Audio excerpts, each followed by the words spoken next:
So இப்போ நம்ம சமீபத்திய காலமாக பார்த்தோம் அப்படின்னா எதை திறந்தாலுமே ஏன்னா நம்மளாம் இன்னைக்கு நிறைய தெரிஞ்சுக்கிற விஷயம் வந்துட்டு யூடியூப் பார்த்து தான் அதிகமாக யூடியூப் இன்ஸ்டா ஃபேஸ்புக் நியூஸ் எல்லாம் இப்போ யாருமே நம்ம பார்க்கறது இல்லை நியூஸ் பேப்பரும் படிக்கிறது இல்லை.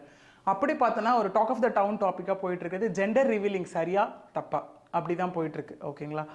பட் எஸ் நம்ம எல்லாருக்குமே தெரிஞ்சிருக்கோம். நம்ம வீட்டில் இருக்கவங்க யாராவது ப்ரெக்னென்ட் ஆனாலும் டாக்டர் கிட்ட போய் கேட்டாலும் கண்டிப்பாக ஜெண்டர் ரிவீலிங் வந்துட்டு சொல்லவே மாட்டாங்க.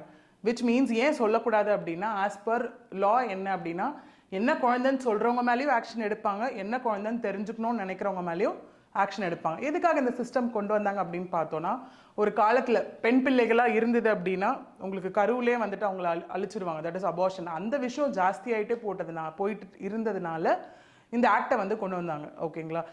As per like preconception and prenatal diagnostic techniques act படி யார் ஒருத்தர் குழந்தை வந்து எந்த ஜெண்டர் அப்படின்னு தெரிஞ்சுக்கணும்னு நினச்சாலும் அவங்க மேலேயும் தப்பு, யார் சொன்னாலும் அவங்க மேலேயும் தப்பு. ஸோ லா இப்படி சொல்லுது. அப்படி இருக்கப்போ பிரபல யூடியூபர் ஓகேங்களா அவர் பண்ண விஷயம் சரியா தப்பா அப்படின்னும் போது ஸ்டில் அது டிபேட்டபிள் கான்செப்டாக தான் இருக்குது. ஓகே, அதில் சில பேர் என்ன சொல்கிறாங்க அப்படின்னா இந்தியாவில் தானே அந்த லா இருக்குது, இந்தியா தானே தப்புன்னு சொல்லுது, அவர் எங்கேயோ போயிட்டு பண்ணிட்டு வந்தார், யுஏஇயில் போயிட்டு தானே பண்ணிட்டு வந்தார், அப்போ அது கரெக்ட் தானே அப்படின்னு சொல்கிறாங்க. விச் மீன்ஸ் இதுக்கு ஒரு சின்ன எக்ஸாம்பிள் சொன்னால் நம்ம எல்லாருக்கும் ஈஸியாக புரியும் நான் நினைக்கிறேன். ஒரே விஷயம் தான். பார்த்தீங்கன்னா இப்போ இந்தியாவில் ஒருத்தர் இருக்கார், அவர் ஃபார் எக்ஸாம்பிள் வச்சுக்கலாம் ஒரு யூஎஸ் போகிறாரு, அங்கே போயிட்டு ஒருத்தவங்களை அங்கே கொலை பண்ணிட்டு இங்கே வந்துடுறாரு அப்படின்னாலும் அவர் இந்தியன் சிட்டிசன் தான். ஓகேங்களா? ஸோ அப்போ ஆஸ் பர் இந்தியன் லா அவர் மேலே எல்லா ஆக்ஷனுமே எடுக்கலாம். அதே மாதிரி தான் இந்த யூடியூபர் அவர் வந்துட்டு இந்தியன் சிட்டிசன். சரிங்களா? ஸோ அவர் என்ன பண்ணியிருக்கணும் ஒன்று அப்படின்னு பார்த்தோன்னா அவர் துபாய் போனதோ இல்லை எதுவோ தப்பு கிடையாது, போனார், ஜெண்டர் தெரிஞ்சுக்கிட்டார், எல்லாமே ஃபைன், ஆஸ் பர் லா தெரிஞ்சுக்கிட்டாரு.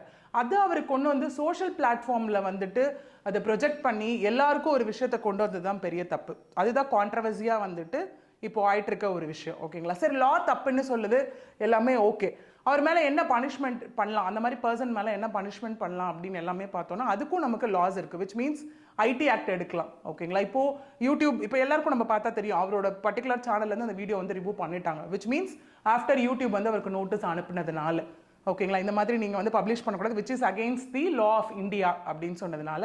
இன்னொன்று ஹெல்த் டிபார்ட்மெண்ட், ஏன்னா நமக்கு அந்த ஜெண்டர் இது வந்துட்டு ஹெல்த் டிபார்ட்மெண்ட் கீழே வர்றதுனால ஹெல்த் டிபார்ட்மெண்ட் செக்ரட்டரியேட் அங்கேருந்துலாம் அவருக்கு வந்து நோட்டீஸ் போயிருக்கு, that is notice, show cause notice எல்லாமே போயிருக்கு. ஓகே, லா என்ன சொல்லுது அப்படின்னு பார்த்தோம் அப்படின்னா then again will come to IPC. Okay, இந்திய தண்டனை சட்டம். அதில் பார்த்தோன்னா செக்ஷன் 4 and 133 சிஆர்பிசி. ஓகேங்களா? That is criminal procedure act. அதெல்லாம் என்ன சொல்கிறாங்க அப்படின்னா ஒரு பர்சன் இந்தியன் சிட்டிசனாக இருந்துக்கிட்டு ஓகே அவர் இங்கேருந்து அது தப்பு பண்ணாலும் சரி இல்லை வெளிநாட்டுக்கு எங்கே போய் தப்பு பண்ணாலும் சரி அவர் வந்து இந்திய பிரஜை தான். சரியா? ஸோ அப்படின்னும் போது இந்தியன் லாவில் என்னென்ன பனிஷ்மெண்ட்ஸ் இருக்கோ எல்லா பனிஷ்மெண்ட்ஸுமே அவருக்கு கொடுக்கலாம். மொதல் விஷயம். சரி, பனிஷ்மெண்ட்ன்றோம் அந்த மாதிரி பண்ணுற பர்சனுக்கு ஒன்லி இவருக்கு மட்டும் கிடையாது, இந்த மாதிரி யார் பண்ணாலும் என்ன நடக்கும் அப்படின்னு பார்த்தீங்கன்னா மினிமம் 3 வருஷம் அவங்களுக்கு தண்டனை கிடைக்கும். மினிமம் 3லேருந்து மேக்ஸிமம் 7 வருஷம் வரைக்கும் அவங்களுக்கு தண்டனை கிடைக்கும். ஒன்று. இப்போ ரெண்டாவது வந்து இன்னொன்று ரொம்ப வந்து பேசும் விஷயமா ஆச்சு. அவர் மன்னிப்பு கேட்டார், ஒரு வேளை அவர் யூடியூபர்ன்றதுனால விட்டுருவாங்களா, ஃபேம் இருக்கிறதுனால விட்டுருவாங்களா அப்படிங்கிற மாதிரிலாம் போயிட்டுருக்கு. அவர் மன்னிப்பு மட்டும்தான் கேட்டிருக்காரு. இன்னும் லா சைட்லேருந்து என்ன ஆக்ஷன் எடுக்க போகிறாங்க, என்ன பண்ணுறாங்க அப்படிங்கிறது still it is an ongoing process. ஓகேங்களா? ஸோ இப்போ ஒரு விஷயம் இருக்குது, இப்போது even being a person, that is common person ஒரு லேமன், ஒரு விஷயம் எனக்கு தெரியாதுன்னு சொல்ல முடியாது. நான் சொன்ன மாதிரி தான் உங்களுக்கு. இப்போ நம்ம ரோட்டில் போயிட்டே இருக்கோம், எனக்கு டிராஃபிக் ரூல்ஸே தெரியாதுங்க, அதனால நான் பாட்டுக்கு நடந்து போயிட்டேன் நம்மளால சொல்ல முடியாது. So as a citizen of India என்ன லா இருக்குன்றதை நம்ம ஃபஸ்ட்டு தெரிஞ்சுக்கணும். லாவில் நாங்கள் ஒரு வேர்டு சொல்லுவோம், mistake of fact is an excuse, mistake of law is not an excuse, ignorance of law is not an excuse அப்படின்னு சொல்லுவோம். எங்களுக்கு அந்த லா வந்து தெரியாது அப்படிங்கிறத சொல்லவும் முடியாது. இஃப் இன்கேஸ் அந்த யூடியூபர் அந்த பாயிண்ட்டை எடுத்தாலும் ஃபார் ஷுர் அதை அக்செப்ட் பண்ண மாட்டாங்க, will be punished for that. So gender revealing அப்படிங்கிறது அது ஒரு விளையாட்டாவோ இல்லை சீரியஸாவோ எப்படியுமே பண்ணக்கூடாது இந்தியன் லாவில் அப்படின்னும் போது அது பண்ணாமல் இருக்கிறது தான் சரியான விஷயம். அது அவர் அங்கே போய் பண்ணிட்டு வந்ததுனால மேபி அந்த கவர்மெண்ட்டில் அது சரின்றதுனால இந்தியாவில் அது தப்பு தான், பிகாஸ் அவர் இந்தியன் சிட்டிசன். ஸோ அவர் பண்ண விஷயம் தப்பு தான் அப்படின்றது ஒன்று.